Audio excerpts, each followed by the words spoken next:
काय तू जाशील घर गंमत करून?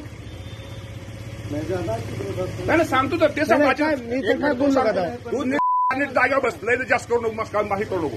का पडला तुला? काय केलं मी तुला सांगतोय, तू नीट सांगतोय. तू नीट हराम करतो. लय मोठा वेळ मला लय विरोध करू नको माझ्या. ऐका माहिती का तुला कोण सांगणार? तुला कोण विचारणार आहे तुला हराम कर? एवढं मामा पिशवीच नाही कोणा कधी गावात. मला करू नको. नीट तुला सांगायचं तुला हे करील. तुला सांगतो माझ्याशी गाठ आहे. प्रत्येकाचा आता गुत्याल. तू कोण आला का? येणार मतदारापुरतं गोड बोलणार. 40 लोकांना नोकरीची आहे मिस दाखवणार. बेकारी केली तो गावात बरं का तो ऐकली. बरोबर आहे. बोलू त्याला बोलावं लागेल. तो बेकारी केली. अख्खा गाव जिल्हा मागाय जिल्हा एवढं सगळं सानंतर कोण येणार तुझा?